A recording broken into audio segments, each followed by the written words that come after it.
Hey guys, it's Matt Miller with American Wire, and check out how Vivek Ramaswamy sticks to his guns when the CNN anchor tries to bait him into trash-talking Donald Trump.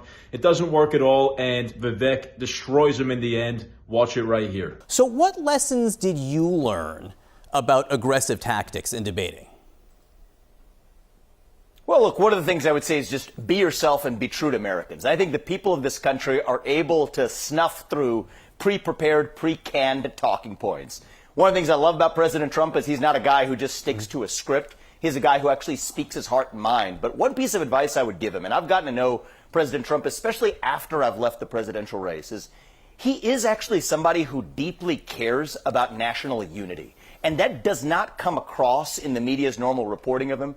So one of my pieces of advice to him, and I think that he will be successful in getting this across, if not at the debate for the rest of the campaign, is how much he does care about reuniting one nation in this country. Biden pledged to unite the country. He has failed miserably. And I think that this debate tonight is a chance to focus on that vision for the future rather than relitigate. Have you ever looked at Donald Trump's social media account, like on major national holidays where he says Happy Easter to all, even the scum, and filth of the earth, things like that? That's a message of unity? Well, look, obviously, because the media is actually picking a lot of the things that he said in a position of having been a fighter. Look, that first term had to be about fighting fire with fire because that's the position. No. I'm talking about like 3 weeks ago. I'm talking about 3 weeks ago. Do you think his social media account is unifying? Look, I don't think social media is set up to be unifying, period. And that's not a left-wing or a right-wing point. That's a 280 characters point. But I'm revealing a point that I think is counterintuitive to a lot of people, but is important. It's counterintuitive because they don't revitalizing the greatness of America see and a message uniting of this unity. country. And I think that's important. Okay. Well, look, I think that's a big part of what the debate provides an opportunity for is so much of what the public gets. And this is what I learned through the presidential campaign. I think it's a sad feature of American democracy today. So much of what the public gets, John, is through filters, either the filters of algorithms, the filters of cable news. And that's why I think these debates are unique moments where if people actually watch it directly from the candidates, they get to assess for themselves who those candidates really are. And the more this is about the vision for the next 4 years and taking advantage of a unique opportunity that Americans have not had in more than a century. This is a once-in-a-century opportunity to say you have two presidents, both of whom have 4-year records. 100%. Compare 4 years of Trump with 4 years of Biden. And I think that's a rare opportunity that ought not be squandered by personality-based accusations. That's what a successful debate looks like. 100%. This debate is an unbelievable opportunity for voters to look at both candidates and assess that. I think that is indisputable at this point. Again, people should go look at Donald Trump's social media account, which is unfiltered. He writes it. America sees it. There's no filter there. On the aggressive tactics, the reason I did bring that up is because Trump himself seemed to acknowledge that 4 years ago in the first debate, he came out too hot. He told the Washington Examiner, I was very aggressive in the first one. The second one, I was different, and I got great marks on the second one. So what you're saying here is you'd like to see him less hot, less like he is on social media, something different than maybe America has seen? I'd like him to be just himself so Americans can actually see it directly for themselves rather than through the filters. Sometimes that may require aggression. But there's an expression in my own family, I talked about it in the campaign trail, and I think Donald Trump embodies it as well. You have to be strong enough to protect your kindness. Strong enough he is, and most Americans know that about him, that he's a fighter. But I'd like for Americans to also see the side of him that I've had a chance to see since I've left this race, which is that Trump also cares about leading the entire nation and, yes, dare I say, uniting this country.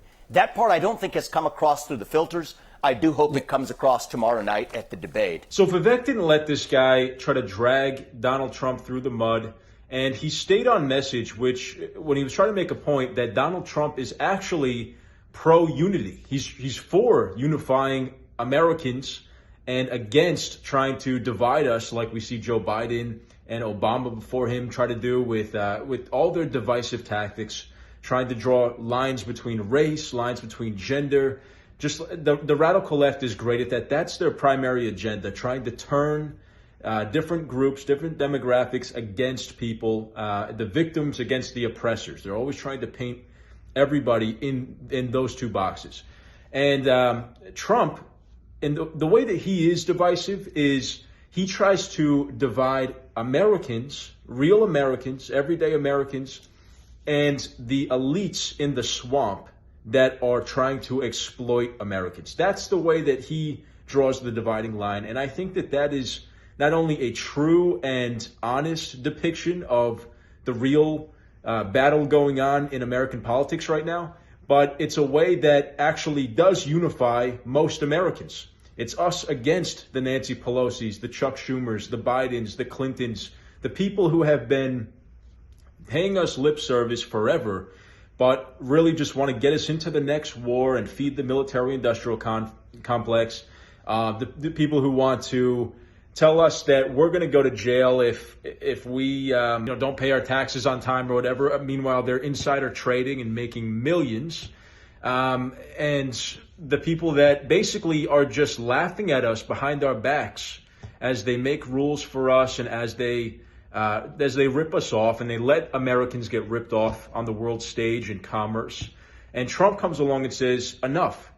That is not going to fly anymore, and I'm going to put my foot down and put his neck out there on the chopping block to try to defend Americans from these bullies, these Washington, D.C. snakes.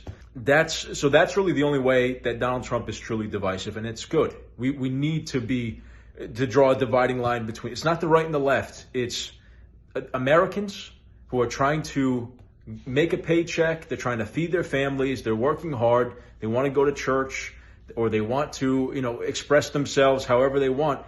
And the Washington, D.C. bureaucrat class of elitists that are trying to control our lives and trying to rip us off.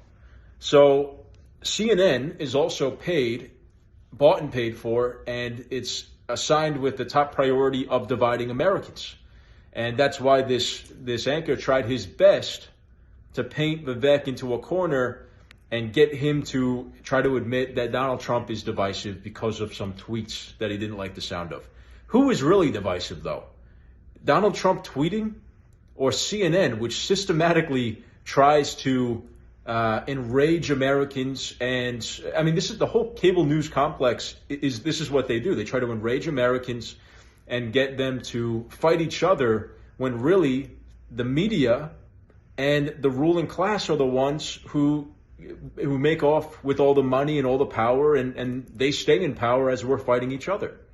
It's the uniparty, and CNN is a big tool of that uniparty to keep itself in power. So I like how Vivek held his ground here and didn't give an inch when this guy did went through his whole bag of tricks to try to blame it on Donald Trump's mean tweets again.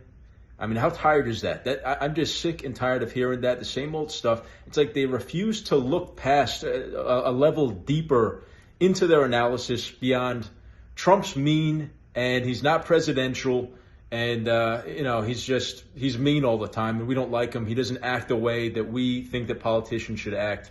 It's just totally ludicrous and nonsense. So good on Vivek here for holding his ground, and I think truly just like destroying and outsmarting this guy, making him look like the stooge that he is. He's just a pawn. He's just a cog in the machine of the snakes, and Vivek exposed him as such. So anyway, let me know what you guys thought of this clip in the comments. If you liked the video, please leave a like and subscribe, and I'll see you next time.